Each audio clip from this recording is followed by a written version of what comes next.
right, that kind of feels like maybe that could be critical mass for this evening, given how beautiful the weather is all of a sudden, as it is trying to thwart our first spring community mixer of the year.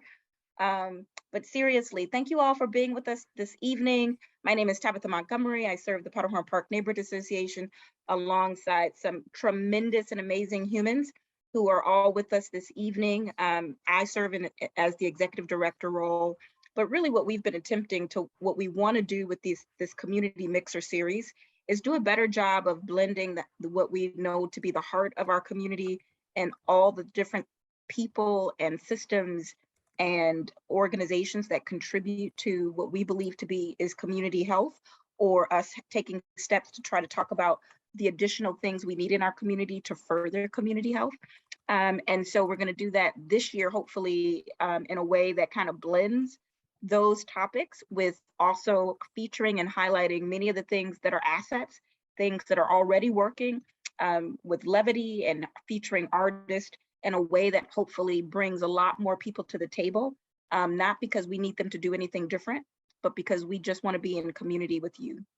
So thank you. And I think that Julia, who is our community coordinator, already dropped in the chat that if you guys, if you haven't already done so, take a moment, kind of get to know each other, drop your name and your pronouns into the chat. And I think there's something about what are you looking forward to for spring.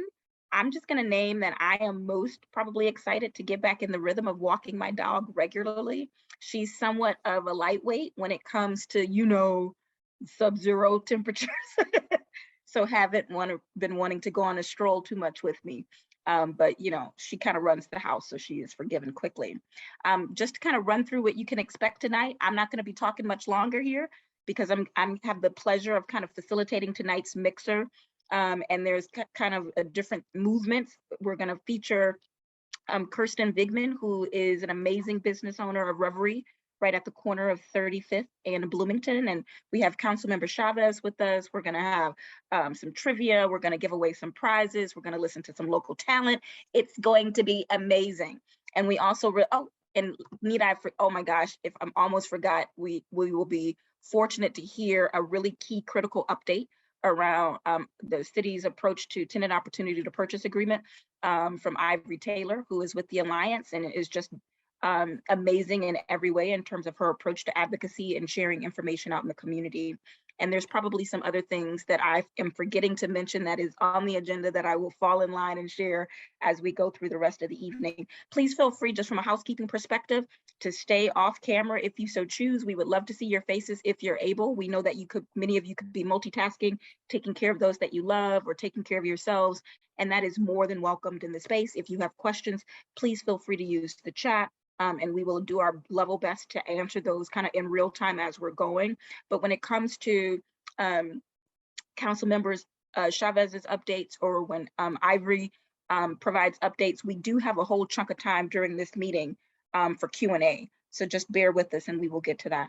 So without further ado, kind of first up on the agenda is one of, I think, the greatest local business owners in all the land, Kirsten Vigman. I'm going to just turn it over to you. Thank you for being with us. Yeah, for sure. Thank you so much for having me. You guys can hear me okay? I am in a storage closet because I'm also at work right now. So my name's Kirsten. I'm gonna just flip through these slides super quickly. I wanted to just give you a super high level overview. I'm just one of the co-owners of Reverie. My life and business partner, Jeff, isn't with us tonight, but he says hello and also sends his appreciation for inviting us to be here. So yeah, I'll just share a little bit about who we are and what we do and kind of flip through these slides. I think Hannah's gonna drive for me. So my first up slide is a picture of our location, and I'll just stand by for a second. I think maybe play.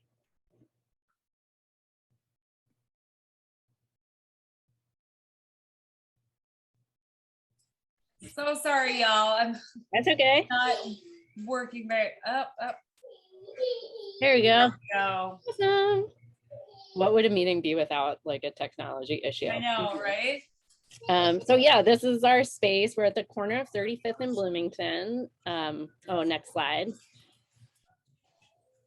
And then next slide again, we are just right next door to Modus Locus Gallery. And then we're across the street from, of course, Mayday Cafe, Rethink Tailoring, Seawolf Tattoo, Kitty Cutters, Canine Kitty Cutters, I think is their name. So it's turning into a really nice, like, vibrant street corner. Next slide.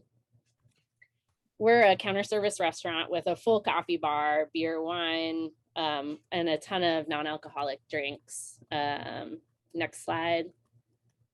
So we opened in this space just 3 months before the pandemic hit, December of 2019. So having an outdoor space was super essential for us, and it remains one of the highlights of spending time at Reverie. It's a sweet, shady respite away from the noise of the street. And we also have plans to work on this space and make it more accessible to other folks in hopefully this summer. Sorry, stay on that slide right before if you can. We like working with artists, and so this is a great home for us, and you'll find a lot of creative work on our walls, both inside and outside, and we try to hire artists whenever we can to do any kind of that aesthetic work for us. Next slide.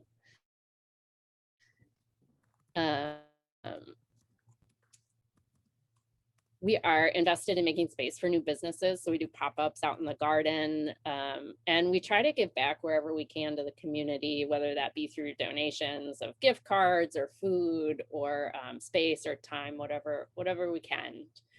Next slide. Before Powderhorn, we had a food truck for a couple of years, which was the in-between stopgap between a little venue and cafe that we had at the intersection of Franklin and Nicollet prior to that for 2 years. So Reverie has been on a long roller coaster of a ride before finding what we hope is our forever home here in Powderhorn. Next slide. We're 100% plant-based, and we have a ton of gluten-free options. We're really good at accommodating dietary needs, and whether that be like nut allergies, gluten allergies, dairy sensitivities, yada yada. Everything we make is scratch made, and everything you'll eat here, essentially, we make in our little kitchen. You can go to the next slide. And that's our house-made burger patty. Next slide. Our vision is essentially to make really good food that also happens to be plant-based. And from whole food ingredients and high quality ingredients, our menu is pretty expansive with a lot of different globally inspired flavors and hopefully something for everybody. And next slide. And of course we have, the desserts too. I missed the dessert slide. This summer we're planning to have hot soft serve as well. And so our hours, we have dinner daily from 4 to 9, and then brunch on Saturday and Sunday from 9:30 to 2. I guess the insider tip is that drinks are available all day on Saturday and Sunday. So even though the kitchen is closed between 2 and 4 p.m., we still have like a coffee bar open during that time. The sign will be off, but if you just come in and ask, we're always happy to make drinks. Next slide. So we do have a happy hour. Right now it's 4 to 6 p.m. every weekday. You can get $2 off all taps. That includes non-alcoholic drinks. And then we have Burger Monday, Taco Tuesday, Nacho Night on Monday, Tuesday, and Wednesday. And essentially it's like a steep discount for whether like one of those options on our menu coupled with something to drink. And then, yeah, I think it's a pretty good deal. I don't know. And next up is a thank you. And that's really all I wanted to share. I just was hoping that you could share a little bit about who we are. We try to keep things super affordable for folks in the neighborhood. We have a program on our online ordering and in person where you can pay what you want or what you can for items on the menu. Those kind of change regularly. And so folks who are unable to pay the full price for our food will still have access if they need to or want to. And yeah, we're just we're really excited to be here. It's been awesome to be in Powderhorn so far, and super grateful for the support from the neighborhood association, but more importantly from all of our neighbors over these last couple of years. We honestly wouldn't still be here if it hadn't been for the incredible outpouring of support and generosity. So thank you for that, and come see us. Well, warm hands, and let's just give it up for Kirsten and Jeff and Reverie in general. I mean, guys, part of like our mixers, I think that many of you, we don't believe that we're kind of sharing completely new news. Many of you may already be familiar with Reverie or have been a patron of Reverie, a fan of Reverie, or somewhere in between. And the truth of it is, what we know to be true is that sometimes there's just things in community that are hidden gems that you heard people talk about that you weren't quite familiar with. And part of our work in community is trying to help bring people together and expose people to new resources and people and possibilities. And I think Kirsten and Jeff fit all of those buckets. Not only are they amazing entrepreneurs, but guys, just to be cutting across the field. I mean, man, did they help hold us down during 2020, just a few months after they opened their business, and just stood in a posture of service, giving away free food. I mean, Kirsten is clearly just underselling all the amazing ways that they contribute to that our community and that corner. Commercial nodes and corridors, especially when they sometimes are tucked away and community can be forgotten, not necessarily cared for, or not seen as a destination. But I think the mix of businesses at that corner now, including Reverie and of course Mayday and Kitty Cat Cutters, and I've taken my dog there and I just butchered their name, but you know what I'm talking about, somewhere in between, and Rethink Tailoring, and all of those amazing folks are always worth celebrating and patronizing and tweeting about and liking and encouraging others to patronize them, because we want the Kirstens and the Jeffs of the world to be able to thrive in our community for a very long time to come. So Kirsten, thank you so much for being amazing. Thank you for the awesome slideshow with all the awesome food, and I haven't eaten, so thanks, but no thanks. No, we really appreciate you being with us tonight. And we know that not everybody will be able to stay for the full time. So please come and go as you are able or as you need to. There's no shade in that at all. So, but appreciate you making time to be with us. Next up, listen, I don't know how long y'all have lived in this community. Because, you know, elected leaders come and go, as is the process, and is as right? Because public service is not easy work, it's hard work. Most people in public service who have somehow gotten elected should say no.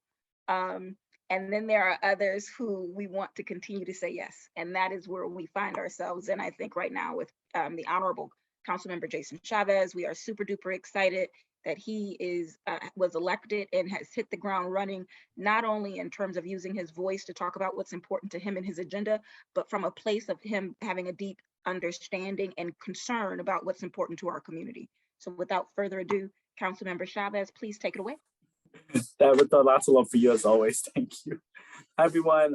If you don't know me, I'm Jason Chavez. My pronouns are he, him, his, and I am the new council member of the 9th Ward. It's been about 2 months and a half. Got elected in November and started my term on January 3rd with having my office, which is not cute yet, but it will, for 2.5 months right here now. So for those of you, since a lot of you haven't seen me, I do know a lot of you from the campaign, but I do want to let you know, since I didn't see some of you on the last meeting, I do want to let you know some of the committees I'm on, just for a refresher. So I'm going to be on the Policy and Government Operations Committee, so I'm there already. I'm on the Business Inspections, Housing and Zoning Committee. I'm the Vice Chair of the Race and Equity Committee. I'm the Vice Chair of the Committee of the Whole.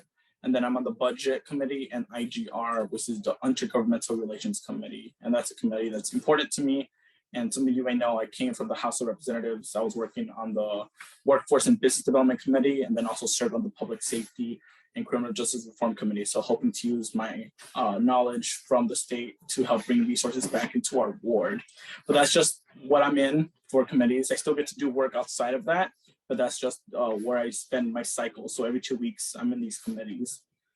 I want to give you all some updates that we're doing some 9th Ward listening sessions here. So we're partnering up with all our neighborhood associations, and Tabitha, I'll give you an email this week to figure out more details about the Powderhorn one, but I wanted to send you all a link. So bear with me, I'm gonna be sending a lot of links throughout here, but this is a link to the information of how to find out what events are happening in Ward 9. So these are oftentimes I'll post my office hours here. whether they're online or virtual. I have office hours tomorrow, not tomorrow, on Thursday. And then we're doing listening sessions with partnering with all our neighborhood associations to do these virtual online listening sessions.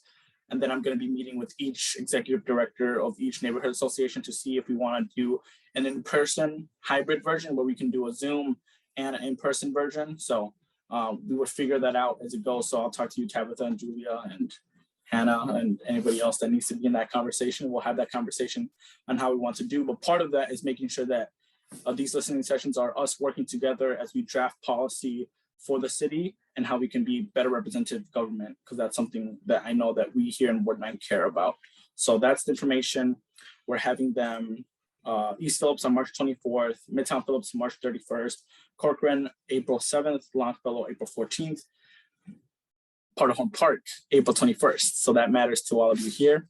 The Central Neighborhood April 28th. And after those are done, we're gonna move forward to like a monthly, bi-monthly topic-based sessions. So we're gonna talk, whether it's like water is life, changing our public safety system, whatever. We'll make a more specialized session so we can come together as a community as Ninth Ward to address our most pressing issues. But that will be after our listening sessions based on what our neighbors are asking us to take action on. So just wanted to give you all that update. That's us trying to be more accessible. If you haven't signed up for our newsletter, please do. That's where I send a lot of my communication. I post it online. And ahead of these listening sessions, we're going to be door knocking the neighborhood. I can't promise that we're going to reach your door, but we're going to try to reach out to as many people as possible in each neighborhood, just so they know that this is happening. But just wanted to let you all know that this is happening in your neighborhood. So please sign up. There was some big news. We've been working really hard here in Ward 9 to stop the Hiawatha campus expansion project in the East Phillips neighborhood. And it took a lot of meetings. It took decades of work from community members to tell the city that they don't want this polluting project in our backyard in the East Phillips neighborhood. And initially in September, the city council voted to only give the community 3 acres and move forward with the expansion project that would further pollute the East Phillips neighborhood. And those of you that know the East Phillips neighborhood, it's in Ward 9, oftentimes very polluted, next to a highway where you see heart disease, cancer increasing, and asthma taking the lives of many people. And community members here in Ward 9 and East Phillips has said that enough is enough, and been working with community members, council members to try to stop this project and move forward with the community vision that would bring housing, small businesses to the area, training centers that would bring work to the people that live in the area, right? We need jobs here, good paying jobs that are union, that will help support the people here. And the city council voted the training center out of it back in September. And I'm trying to bring it back because we deserve jobs. And the good thing is we passed the motion after like so much work. It was 8-5, it was a strong vote. The city council said, you know what, we're moving forward, the Ninth Ward matters, and we believe that community can have a vision forward. That was a big victory on Thursday after like just so much time on phones, in-person meetings with staff, meetings with community members, trying to balance out how we work with our community, with our council members, everybody that you need to. We had a lot of obstacles in place. It was not an easy thing. We had a lot of people trying to make sure that this wouldn't succeed, but we did it. And I call that the fight of the Ninth Ward. We're fighters here. We don't give up. We make sure that our community matters. The flip side, we got vetoed. So we got a veto over the weekend on Friday. Unfortunately, I didn't get a call ahead of the time of the veto. So I got an email from the city clerk saying that the mayor vetoed our action. And I know that it's an unfortunate decision because one, our community time and time again has to prove its worth. And I'm sick and tired of the Ninth Ward, people in East Phillips continuously having to prove their worth. And I'm tired of that, but you know what? We're gonna keep on fighting. It's not a veto that's gonna end us. We're gonna keep on working with the conditions and figure out how we can move forward because the Ninth Ward matters, our community matters, people in East Phillips matter. And I know, I just wanna let you all know that you all have my commitment to keep on working hard because we need to get this through. And I could see a future of us making sure that we make this through. So it's not over. The veto language makes sure that there's commitments that we can move forward if we just address some of the concerns that people have. So you all know that we're gonna be working hard here in Ward 9. All of you, I need your support in doing that, pressuring elected officials, keep on telling people that this matters because we matter. So good news, even though if it wasn't the best veto, we're still here and we're gonna keep on fighting. There was some Great Streets 2022 business district support funding here for our community. So I just wanted to attach some information that there was some people here in Ward 9 or organizations in Ward 9 that get some money that I want to talk about. Longfellow is in it as well. Some cool things in Ward 9 that can happen from not a lot of money, but it's enough money to do something visible that could be fun for our community. So we passed this a couple on Thursday. So it's Friends of the Global Market, some activities on Lake Street, some Latino Business Association, just some visual artist stuff that we can do for our community. So just wanted to share that info for all of you to have. Redistricting. I know I give updates on redistricting a lot, but it's almost official. The Charter Commission approved the district. Parterhorn is staying in place, so we are not losing any of our Parterhorn neighbors, which is really good to know. We're losing some of the central neighborhood, which is a very special place in my heart, so it makes me a little sad. But we're not losing all of central, we're just losing some of it, and we're gaining all of the Longfellow neighborhood. So not the neighborhood, not the Longfellow like area, but the neighborhood itself. So we're gaining all of the Longfellow neighborhood. So we're gaining most of East Lake Street again and the High Lake Street area. So Lake Street is very prevalent still in Ward 9, which I think is a very beautiful thing. It's our culture, it's who we are, and it's going to keep on moving forward on how Ward 9 is to our area. So that's going to be information. I can send you all a link so you can figure out more info. We're going to be voting on the finalized map next week. The city council doesn't get to decide the changes. I'm going to vote for it because I'm not going to get in the way of a process that didn't involve me. We also have some information about youth programs and sports. So there's registration. So registration fees for the summer have been eliminated for some youth programs and activities for the Minneapolis Park and Recs Board. So that's important to know. There's specific areas in Minneapolis that have been designated as quote unquote areas of concentrated poverty. Not sure what that means exactly, but that's how they quoted it. And there's areas that these things can be free. So I want to add some quotes, some links here. And I apologize for adding so much stuff. I just want to make sure that you all have this information if you need to share it with anybody. And I talked about this earlier. I'm not sure if it was a Parterhorn, but I've been working on this gentrification prevention advance notice of sale ordinance. As you all know, after our corridor was bursting in flames, a lot of gentrification efforts were trying to come out to Lake Street to try to buy a property and, displace a lot of our community members. And the ward that's the most diverse in the city should not have to fear of displacement. So I've been working on this ordinance. Councilmember Cano and Councilmember Cam Gordon were working on it last year, and I just picked up on it. And it basically would require that landlords or commercial property owners would allow people or tell the tenants or talk to the city 60 days in advance that they're planning to sell a property. And that just helps us keep track of who's selling property to who and where. It's more of like a process thing. That way people aren't from 1 week till today getting displaced from their own area where they have a small business. So it helps make sure that at least we can delay that and help people with that preventative measure. And it's been sent to the city staff, so I can still work on amendments. So if there's anybody that's interested on improving this policy, I am more than happy to do so and would love to work with anybody that wants to help me with this. And then we approved some alternatives to policing funding here in the 9th Ward. So the Central Area Neighborhood, so the Central Neighborhood Association got $275,000, and then the Corcoran Neighborhood Association got the same amount for some alternatives to policing funding. So I'm going to be meeting with the neighborhood associations to figure out how we can use that funding. I know I'm going to be meeting with the Midtown Neighborhood Association to try to secure funding for the following year. I know folks in that area have been asking for some more public safety support, so hoping to help them with that. And then some cool programming. Right now, the behavioral crisis response teams are now operating 24 hours a day, Monday through Friday. So they help people with mental health crises. It isn't a police response, and we're hoping to get that, I believe, in May, 24 hours a day, Monday through Sunday. So that's just some changes that are going to happen in the future. I'll make it quick. I know I'm taking long, but there's a lot of updates. The police union contract is coming in the coming week. So I would want to send a link here just so you all can read it, give me input, what you think about it. When it comes to police union contract, it's very difficult because the moment you approve it, you lose your leverage to create any change in a police department.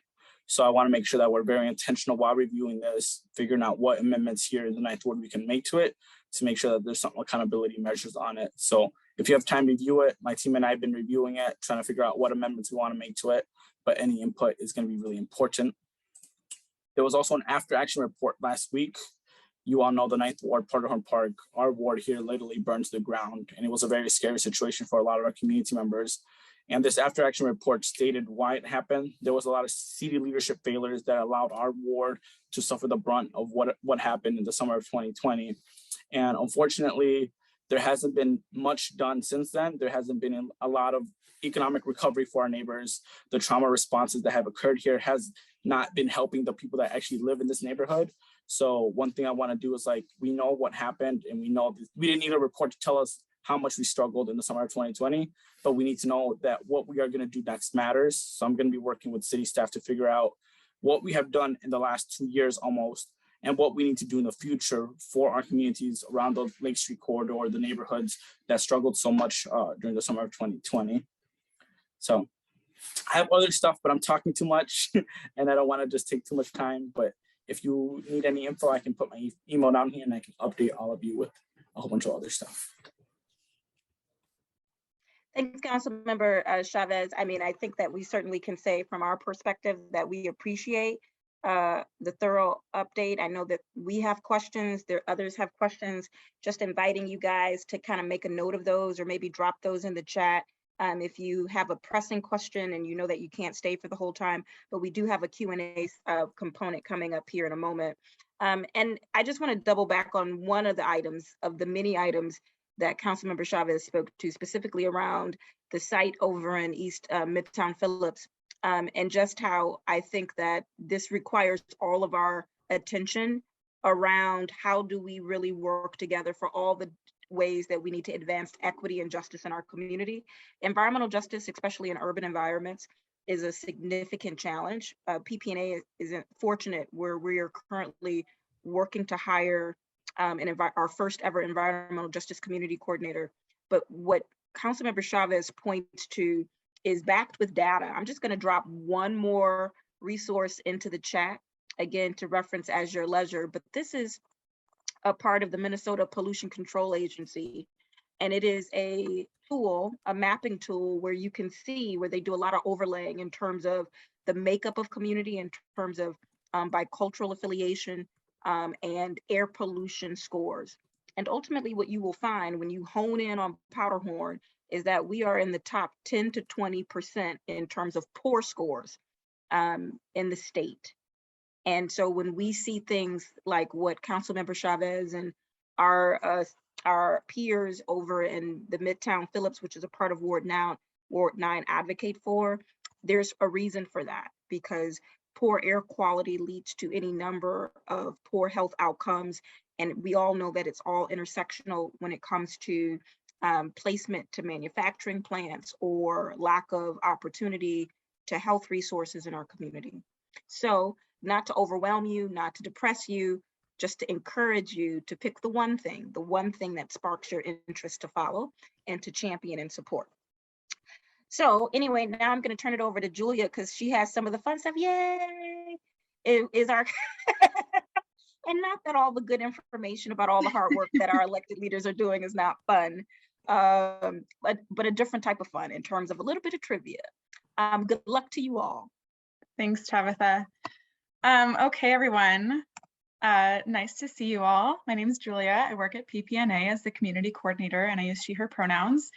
I just shared in the chat the link to the Minneapolis City Government webpage, because this will be part advocacy, civic trivia, and part scavenger hunt.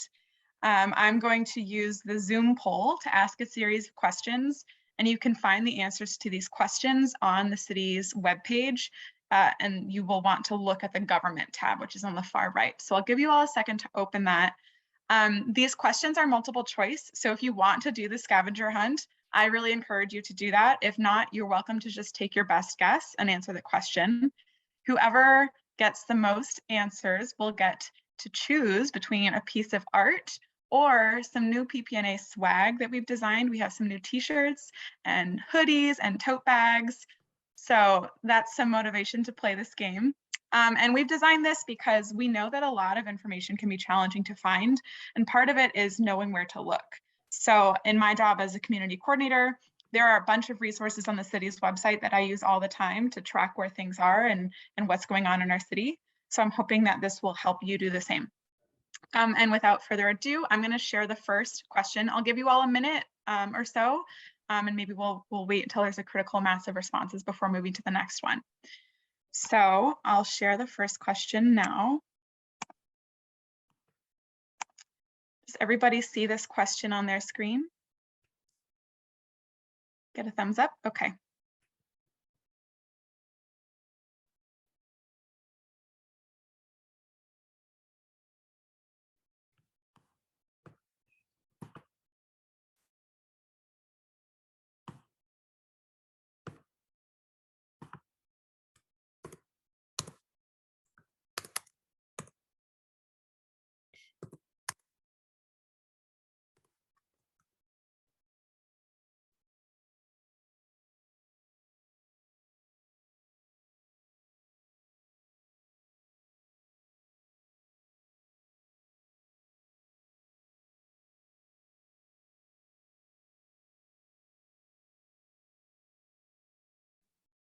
Awesome. Okay, we got about 7 people responding to that one.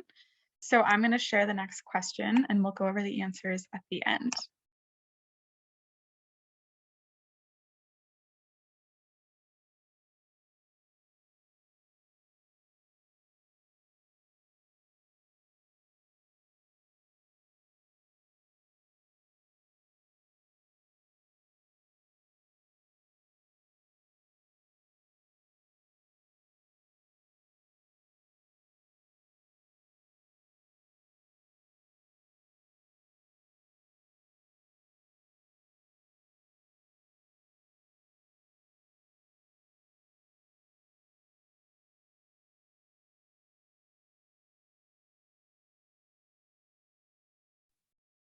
Just a few more seconds and then we'll go to the next question.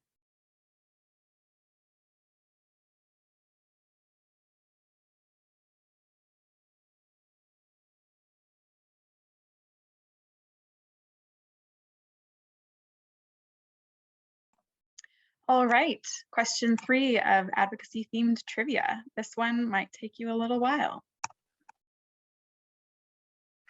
What does that mean?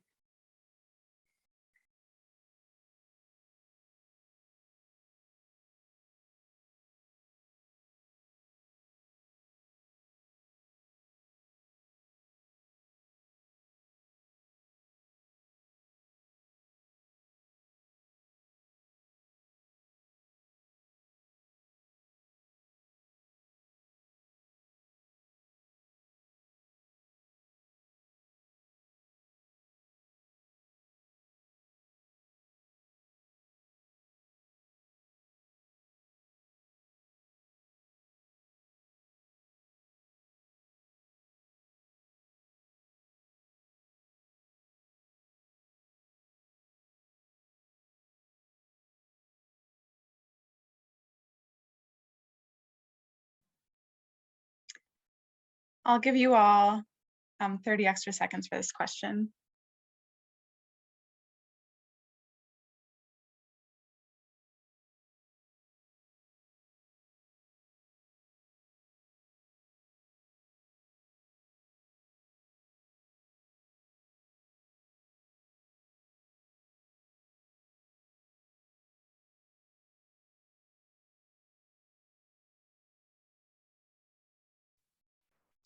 Okay, on to question 4.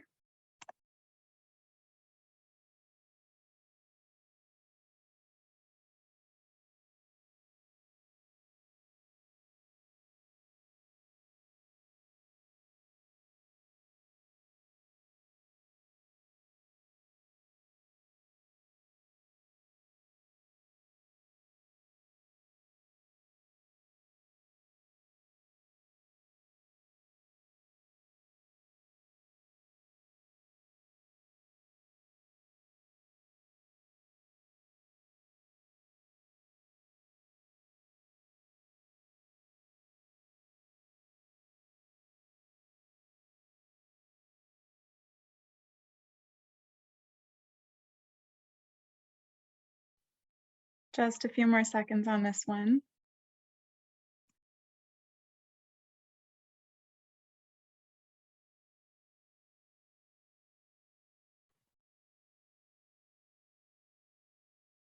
Okay. Question 5.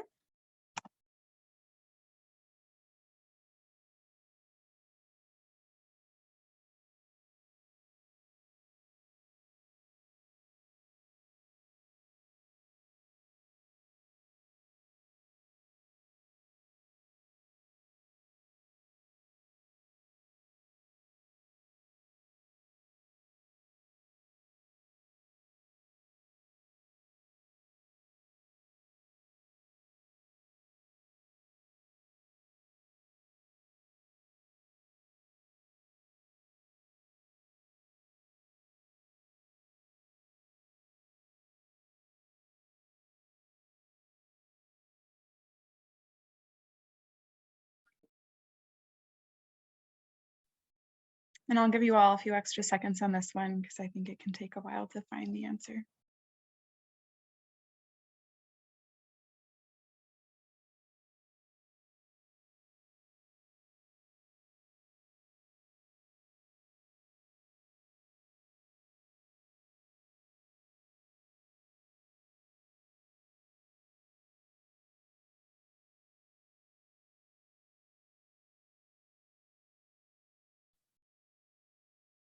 Okay.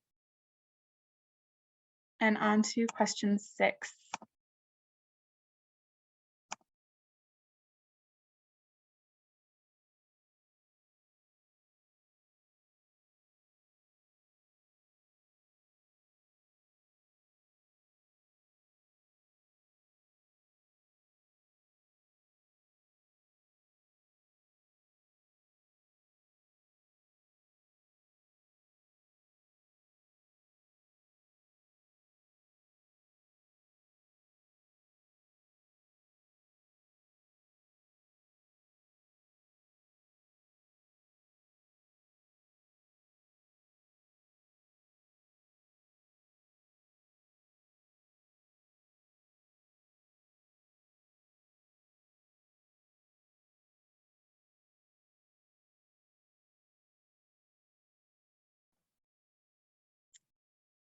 Okay, ending this question in just a second. And then we have one more question, which I'll share now.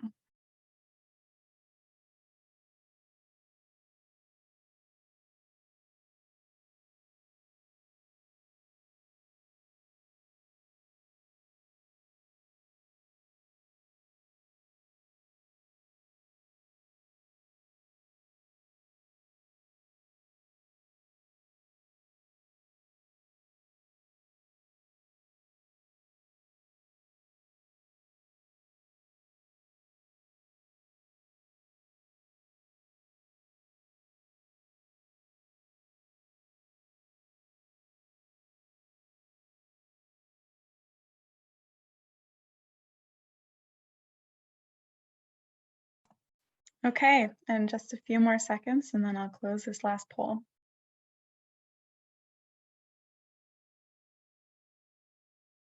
Okay. All right. Thanks everyone for humoring me. We've never done civic themed trivia before. I'm going to go through the answers really quickly, and then I will tabulate the scores during the rest of the meeting and hopefully have an answer for who won trivia by the end of our time together. Oh, I'm glad someone thought that was fun. I'm not sure who the iPhone is.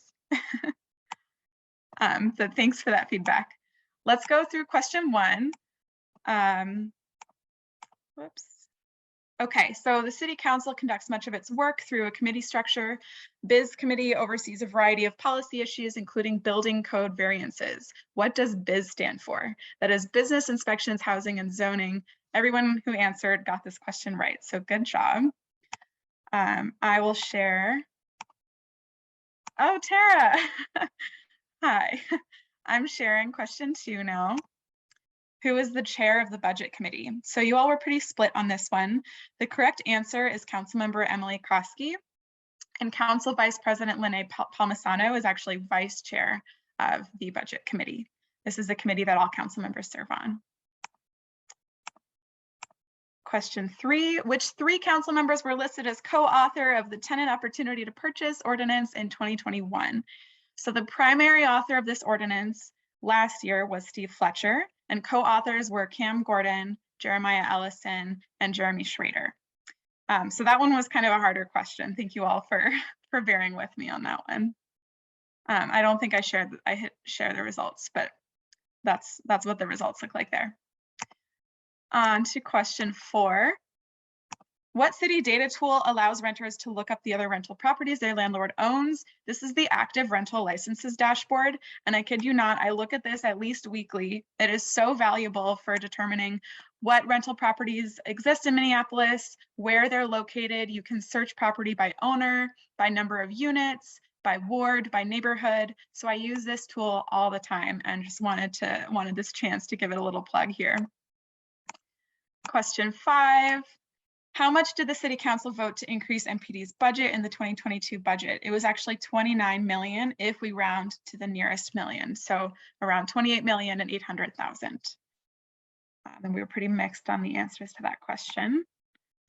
Question 6, what is the function of the Planning Commission? Most people got this one right. It's to hear and decide on land use reviews, site plan reviews, conditional use permits, and you all can read, so I won't read the rest of that to you. But the Planning Commission plays a big role in development in our city, and anytime there's a zoning need or a variance request, it'll go before that Planning Commission, which serves as an advisory board to the City Council. So the Planning Commission can always make a recommendation, but it's ultimately City Council that will vote on the decisions decided in that commission. And then the very last question is, when is the next City Council meeting? That is Thursday, March 24th. Last year, City Council met on Friday, now it's Thursdays. And I'm gonna follow up to this meeting and share with you all the link to the city calendar, because that's another thing that I use all the time. I have it bookmarked on my computer, and I always know when the City Council's meeting, when the committees are meeting. It's really helpful if you're trying to follow something. So that's it for advocacy themed trivia. Thank you all for playing. Hopefully I'll have some news for you by the end of the meeting as to who will walk away with some PPNA swag. Yay! Listen, all written or voicemail complaints about tonight's trivia can be sent to julia@ppna.org. That's julia@ppna.org. Just kidding, it's a team effort. Next up, I'm gonna turn it over to Hannah.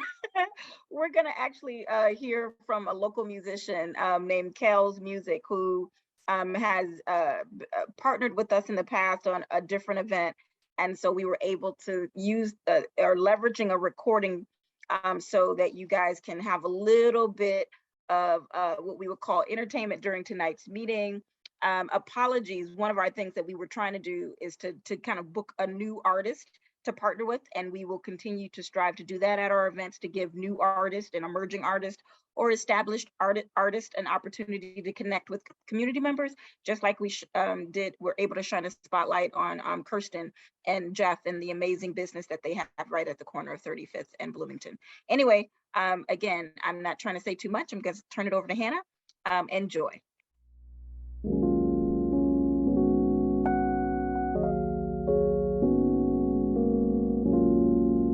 Good afternoon, everybody. I just want to say thank you, first of all, for having me here. This is truly an exciting opportunity to perform and just sing for you guys today.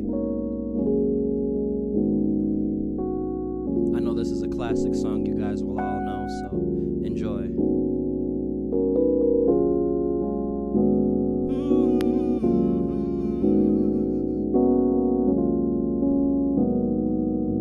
Wake up, everybody. No more sleeping in bed. No more backwards thinking. Time for thinking ahead. The world has changed so very much from what it used to be.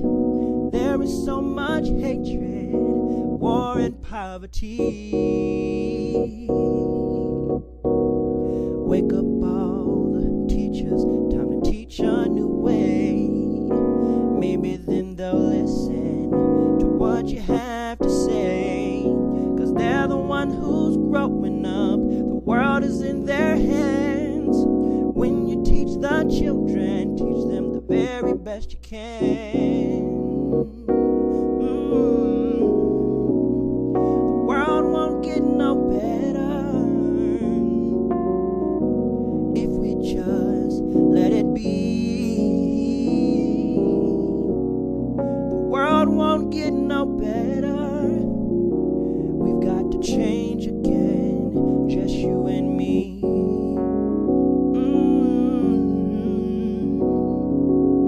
Wake up all the doctors, make the old people well. They're the ones who suffer and catch all the hell. But they don't have so very long before the judgment day. Won't you make them happy before they pass away? Wake up all the builders, time to build a new land. I know we can do it if we all lend a hand. The only thing we have to do is put it in our minds.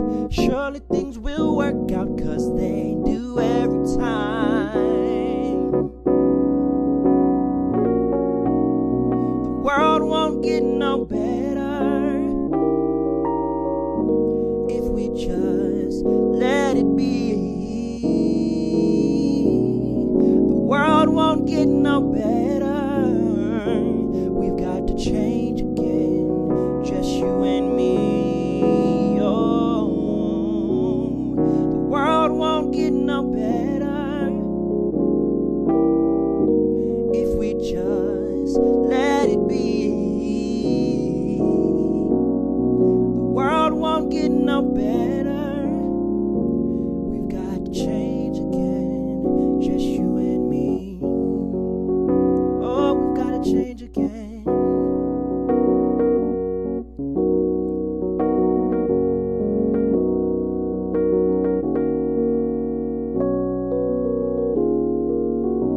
Oh, we've got to change again, just you and me.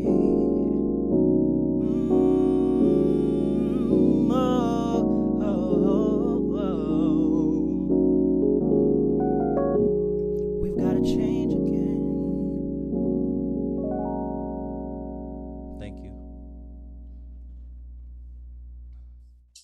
Well, that was Kel's music. I think Julia dropped a link to listen to him and check him out a little bit further on the good old YouTube. Apologies, the sound was kind of challenging, but you know, the best laid plans. Anyway, we're gonna go ahead and move on with our next guest, Ivory Taylor, who is with the Alliance, is gonna provide some deeper insight around one of the key policies, or a current key policy within that housing justice space that is still taking shape within the city of Minneapolis. So Ivory, I'm gonna turn it over to you. Okay, thanks, Tabitha. I'm going to share my screen. So again, I'm Ivory Taylor. I am a coalition organizer with the Alliance. I was actually previously the organizing director with Homeline, which was on 35th and Bloomington. So definitely miss being over that way. But in my role at the Alliance, I am working, continuing work with the Housing Justice League, who's pushing, along with Ppna and other partners, to advance the tenant opportunity to purchase at the city of Minneapolis. So I'm going to dive in a little bit more to kind of what it is, why it's important, and how you can get involved. So first, just a little background on who the Housing Justice League is. We're a coalition of nonprofits, tenant organizers, and advocates that have been working to advance renter protections in Minneapolis since 2018. We really coalesced around the slate of tenant protections that were passed a few years ago. Our core member groups are Homeline, the Alliance, Housing Justice Center, Inquilinos Unidos por Justicia, Jewish Community Action, Harrison Neighborhood, and Ppna. We also have a number of other supportive partners pushing for Topa as well, including Urban Homeworks, the North Country Cooperative Foundation, Community Power, Align Minneapolis, the Phillips West Neighborhood, Lowry Hill East Neighborhood, Whittier Alliance, and Pillsbury United Communities. So basically, we'll talk about what is Topa, why it's important, where we are right now, and how we can support it. So at its core, Topa is a tenant empowerment tool that seeks to address the power imbalance between property owners and renters who pay the mortgage. One thing to keep just to know is that the city of Minneapolis policy is being referred to as OTP, which is opportunity to purchase. But you're likely to hear it referred to as Topa a lot of times because that's the name of the law as it's known from Washington, D.C. So a Minneapolis Tenant Opportunity to Purchase Act, it promotes the transfer of property ownership from rental property owners into the hands of tenants and affordable housing developers by enabling tenants to exercise a first right to purchase. Landlords would be required to give notice to tenants and then allow a period of time for tenants to express interest in purchasing the property and secure financing. If tenants are not interested in buying the property, they could assign or sell their rights to the city, a qualified organization of their choosing, or a third-party buyer. Why is Topa important? So we know that our housing system is deeply inequitable. There are explicitly and implicitly racist policies and practices that have historically barred Native American families and families of color from the federal government's massive investments in home ownership through the 20th century. Starting in 1910 in Minnesota, home sale contracts stipulated that white buyers could not resell their homes to members of other races or ethnicities. And at the neighborhood level, extra legal intimidation and discrimination further depressed Black homeownership, where Black families would try to move into white enclaves and white people often organized and threatened violence. This happened to Arthur and Edith Lee, who faced a mob of 4,000 people in South Minneapolis, demanding that they leave their home in 1931. With redlining, the foreclosure crisis, and now COVID economic impacts, corporate and local investors move in to purchase homes to use as profit extracting rentals. And our stock continues to go down and prices continue to go up as a result, further pricing people out of the market. So the graph you see right now is showing that Minnesota is well above the national average in disparities for home ownership between white folks and communities of color. This is another graph that shows when you're adjusting for socioeconomic and demographic factors, there is still a massive disparity. So some things can be exchanged, can maybe be explained by jobs or income, disabilities, things like that. So adjusting for all those factors, we still have a very, very wide homeownership disparity. According to the Federal Reserve Bank of Minneapolis, as of February 2021, Minnesota had the 4th worst homeownership disparities in the nation. And this is why Topa is such an important policy to address what we have, which are some of the biggest systemic issues in the country. We need the boldest policies we can think of, or we'll never make meaningful progress. So where is Topa now? In November 2021, the City Planning Economic Development Department finalized an ordinance draft worked on by guidance from the previous authors. In December 2021, they held public info sessions. In February 2022, it was reintroduced to in committee and referred to staff. And then final dates are to be determined, but we hope to see CPED presenting the final ordinance to the Council and the Biz Committee this spring.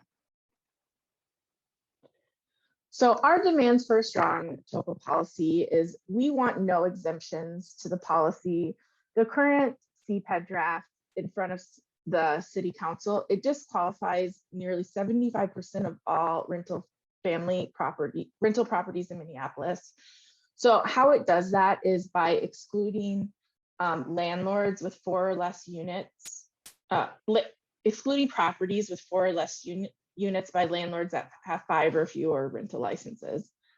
And I'll say that again, because it takes a minute to even get it out to wrap your head around it. So landlords with 5 or fewer rental properties that own buildings with 4 or fewer units would not have to engage in this policy. And that equals about 75% of rental housing in Minneapolis. So at the outset, we think it would be a failed policy if it doesn't apply universally to all rental properties in Minneapolis. We also think a strong Topa policy includes a sale of rights. So if renters are not interested in purchasing their home, they should be allowed to negotiate their rights for cash from outside buyers. This also helps them to plan and support their next move and promote that housing stability that we see tenants get in things like our advance notice of sale ordinance that's already on the books. And the last thing is we really want to see fair implementation. Topa must be fully funded and well-resourced, and it must be effective immediately upon passage. So there are numerous ways that you can plug in to support Topa as a community member. There are opportunities to submit comments to the city staff at times, the city council. You can attend public info sessions or events. You can sign on or author op-eds and letters. You can share our communications and our social media posts, and you can testify at public hearings. The next step up from that, what we call our activators, you can have meetings with your city council member, Jason Chavez, who is a supporter of Topa. You can host events in your ward. You can recruit a base of supporters for Topa, attend or speak at future forums if Topa is something that really matters to you in your neighborhood, and you can recruit testifiers to public hearings. And a couple kind of ways to sum up some of the impacts of Topa is it helps in gentrification. When tenants buy or sell buildings to a holding organization of their choice, the building goes off the market. It decommodifies housing. So little by little, with the help of other policies like rent control and other tenant protection policies. So it makes renting better for everybody because as more and more properties get taken off the market as rentals, landlords have to lower rents to compete with decommodified housing. So everyone's paying a mortgage. Mortgages are generally less for the cost of the mortgage than renters are paying. So Topa gives renters power in the market where usually developers and landlords are able to take advantage of renters. It thwarts corporate landlords, which is a huge issue in the city of Minneapolis. Big corporate landlords, they get more and more powerful when they are able to take control of lots of small buildings or single family homes. Topa makes it easier for renters to get the first opportunity to buy their homes. And paying rent is essentially paying somebody's mortgage for them. And so they're able to really reap back some of the investment they've made in that home.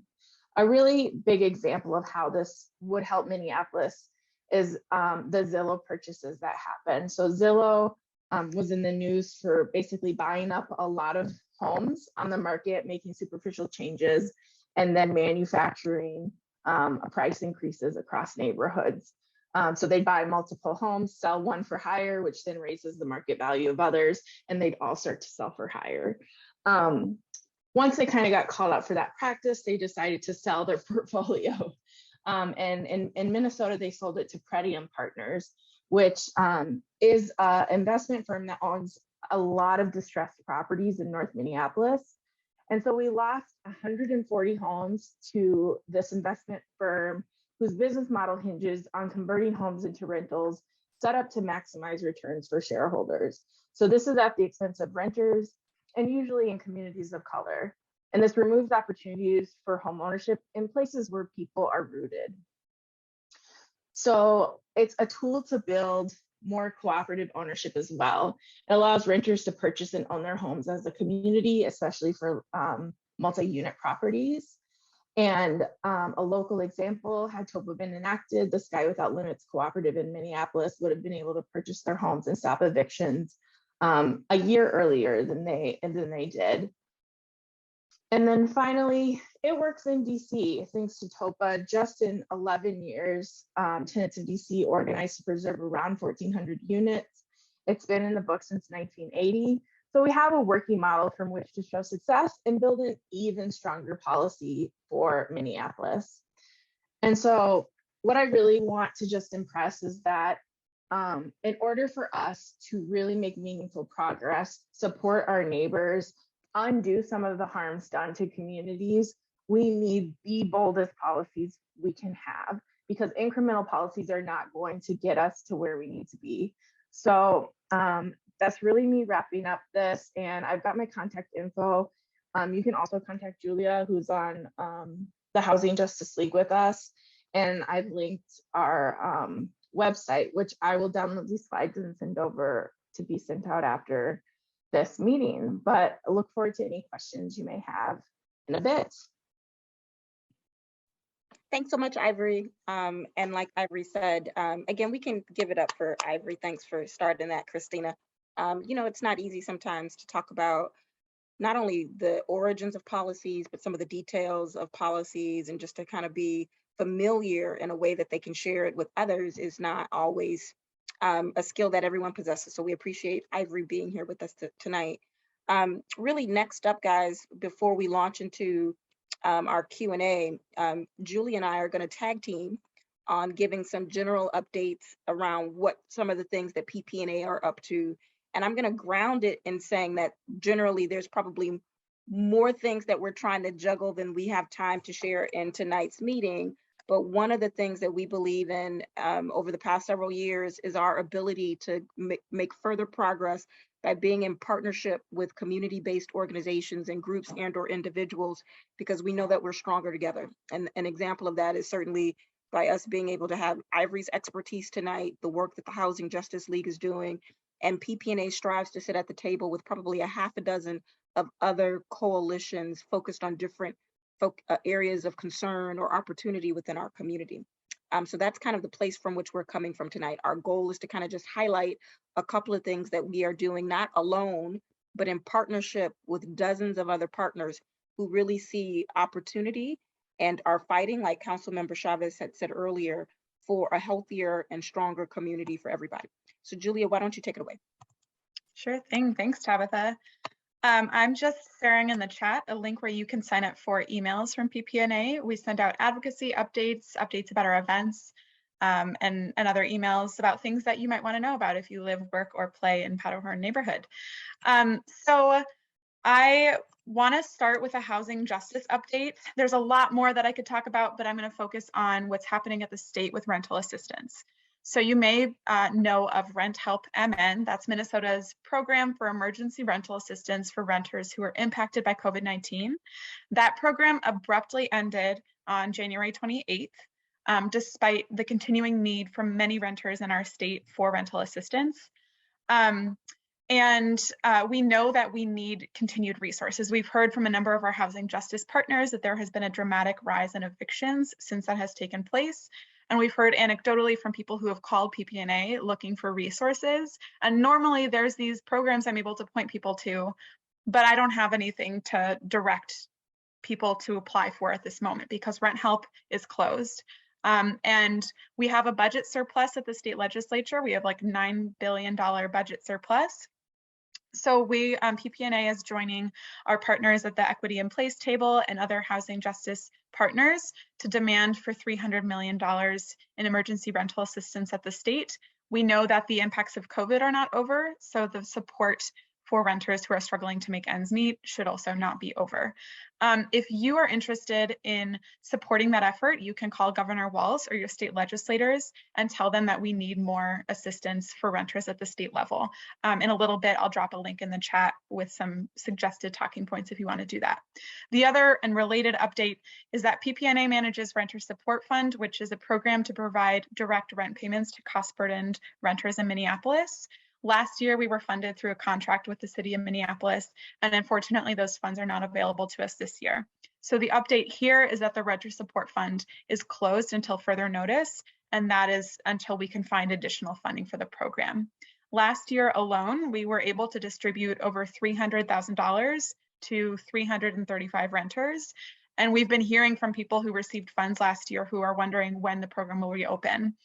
And we're doing our level best to find more resources for the program. So if you are interested in supporting renters in the community, and if you are able to do so in this way, we invite donations for the Renter Support Fund. We're kind of sharing that request far and wide because we know that it's going to take all of us to help ensure that renters in our city can experience housing stability. So again, I'll follow up with that link in the chat in a second here as well. I want to share an update related to equitable development, and then I'll turn it over to Tabitha. So as part of our work to advance equitable development in our community, we are a part of the 38th Street United group, and this is a group of organizations, businesses, and individuals that is working to secure resources and investments to benefit the 38th Street United Cultural Corridor. Right now, 38th Street United is working to put together a review panel. This will be community members, people who live or work along the 38th Street Cultural Corridor, and the panel will review applications for funding and make final funding decisions to award funds to community-based projects. This is all happening in connection to the Minnesota Main Street Revitalization Program. It's kind of a mouthful. It's just funding in the form of loans or grants to support businesses and people living along corridors that were impacted by COVID-19 and by the events in the uprising following the murder of Mr. George Floyd. So there's some state resources. 38th Street United is developing a community-based panel to help distribute those resources to projects that have a connection to the 38th Street Cultural Corridor. And you are all, we're sharing the invitation far wide for people to join the review panel. It is a volunteer position, but you panelists will receive $500 for the work that they contribute.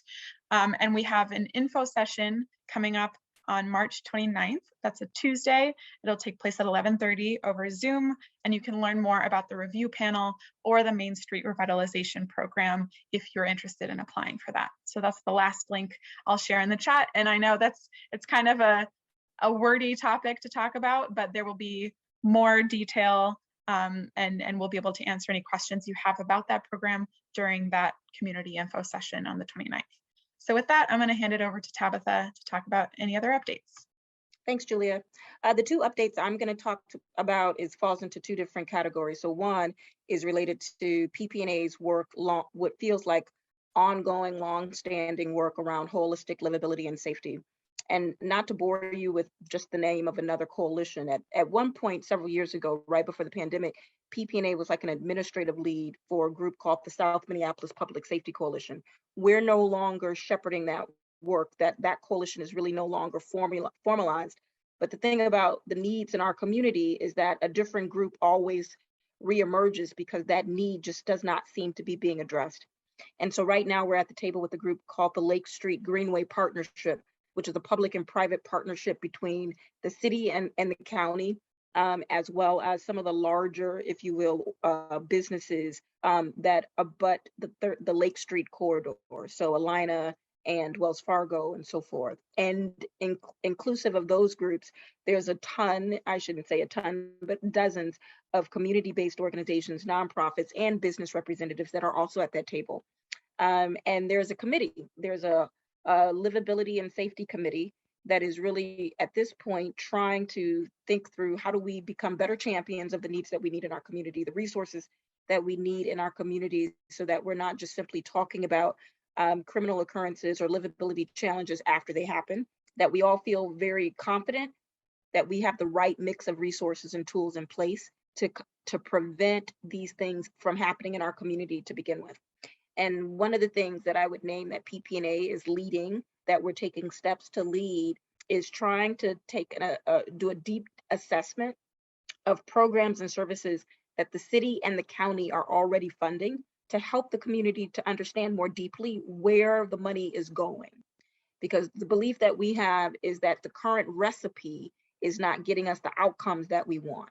So when you hear big numbers like 197 million for the police department budget, or 10 million for public health within the city, or $500 million in terms of county corrections, those numbers sound impressive. They sound like, they're doing everything they possibly can. And yet, what the truth of those numbers reveal is that there's a lot shrouded in that detail that's still not manifesting itself in communities like ours with the type of positive impact on correcting or preventing negative behavior in our community. So Ppna is hoping to taking the charge to consolidate, to create like a dashboard that people can kind of see more clearly where is the money going, so that we can also advocate for where it should go to get better outcomes.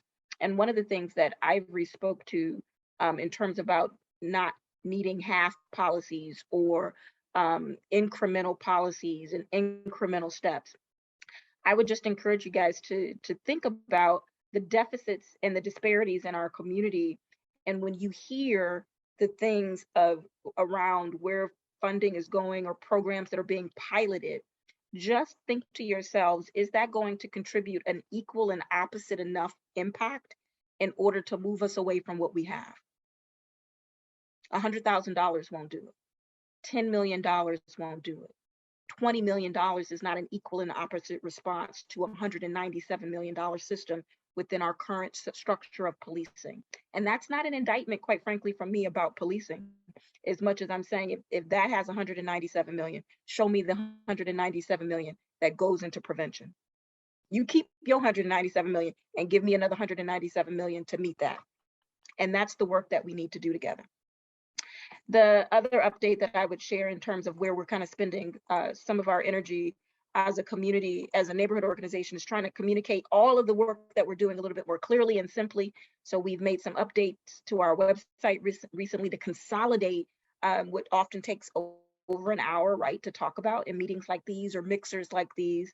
And so we hope you find that to be the case. So as opposed to having an individual page around public livability and safety or equitable development or housing justice or environmental justice, we're using one page to kind of synthesize and continue to build the case around key facts that's driving our engagement with key partners in the community. So you can kind of check that out at www.ppna.org and find it under advocacy, and there's a sub-menu for updates. I'm hesitant to share one more link with you tonight, but that just means poke around our website and you will, I hopefully believe that you will find it fairly easily. I want to be cognizant of time because we're getting short on it. And so I'm going to stop right there because we wanted to leave a chunk of time for Q&A or questions, not only for myself, but certainly for Ivory or Kirsten or Councilmember Chavez. Looks like he had to leave. But if you want to come off mute or drop your question for Councilmember Chavez in the chat, we can make sure that that gets back to him. And I'm confident that he and or his staff will work really hard to get a response back to you as soon as possible. Questions, comments?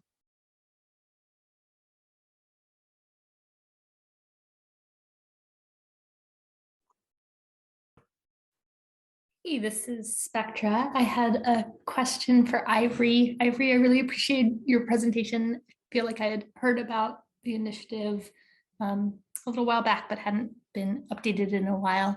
I was curious where I could learn more about specifically that sort of component of the initiative where the tenants can sell the rights. That was something I hadn't heard before and wanted to know a little bit more about.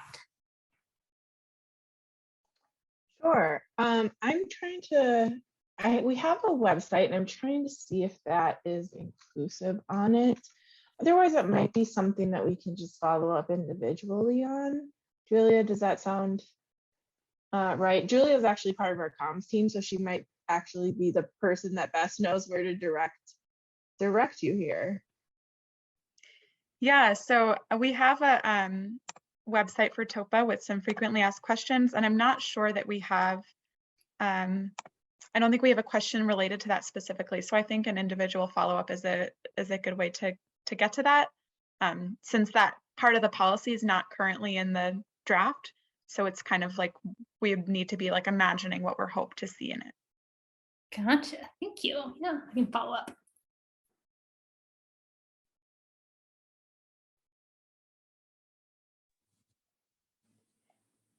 This is Saraswati Singh. Thank you for letting me attend today. And the presentations have been really helpful.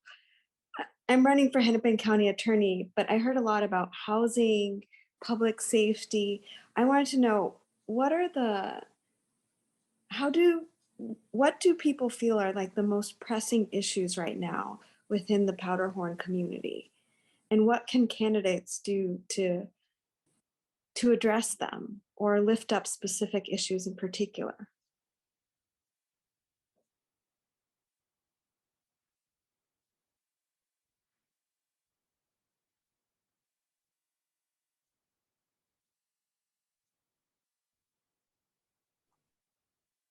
No one wants to answer.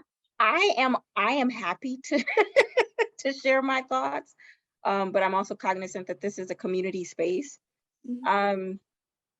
You know, honestly, for me, in service of the community and this organization for the past 7 years, I would say that, and what I've said before in different ways, is that the single biggest issue is the significant lack of resources and policies that work for the communities that look like ours. And so what I mean by that is we just have to get more serious. We need more advocates. We need more partners to really push within their particular lanes and or across lanes to do the deep work of sunsetting the programs and services that are not working and not meeting the needs of community, and really investing materially and not in a pilot way, and things that community members are articulating they believe could really make the difference in their lives or in their community. And oftentimes the new things are met with skepticism and a modest investment, which never then allows us to, I think, get ahead of the needs in our community, because it's not just housing, it's not just this idea of livability and safety, and often it gets animated when there's a shooting, and yet there's so much harm that can happen behind closed doors in terms of domestic violence, or whether or not a child has enough to eat, that is also violent in our community and reduces our overall community wellness, that we don't have a dashboard for, like what the police produces in terms of gun violence and or thefts and or robbery. And not to minimize any of that, it's just the fact that sometimes we get caught up talking about the one thing when it's all the things. And we have to take a step back and say, do we really have the system that's going to address the things that we're talking about? And right now, candidate Singh, I would say we don't. And we all know that, because every year it's the same system. And the disparities, if you go back 10 years, 20 years, 30 years, 40 years, 100 years in this country, the trends are the same. The trends are the same because the systems and the institutions are so woven into the fabric of how we approach all the things. So we need people who are bold enough to declare and demand material shifts in how we approach the needs in our community, and not in a drip, drip, drip way. We've done the drip, drip, drip way. We need material, not radical, but material and sober investments and change. Thank you. I'm running for a nonpartisan office, and just knowing what everyone feels, because they can all vote, is just really important. So thank you for sharing that. Of course. Well, listen, folks, we know it was been a beautiful day, and it's 7:22. We were slated to go to 7:30. If there are no other questions, no pressure. You can always reach myself or Christina or Julia or Ashley or Hannah or the board at the email addresses that are on our website. We would be happy to connect with you further as your time or interest permits. I'm going to turn it back over to Julia to do our last prize drawing, or even the first drawing, in terms of if you've tabulated who won and get to choose between a piece of art. And I forget the other thing, apologies. And our new PPNA swag, Tabitha. I'm going to get in trouble for that at the staff meeting. So I'm sorry, everyone. I did test this yesterday and thought it was possible to download poll results during the meeting. I've not been able to do that tonight. So you'll just have to sit in suspense until we follow up after the meeting with the winner of trivia. But that's not the only prize we were planning on sharing with you all tonight. So I did a random selection for one attendee of this evening to win a $50 gift card to Reverie Cafe. And I drew at random Allison. So Allison will follow up with you to share with you that $50 gift card to Reverie. Thanks for joining us this evening. Yeah, and then you'll hear from us via email with a bunch of links to follow up on what we've talked about, as well as the winner of trivia. Thank you all for joining us, and we hope to see you at the next Community Mixer in May. Wonderful. Thanks for your time. Enjoy that whole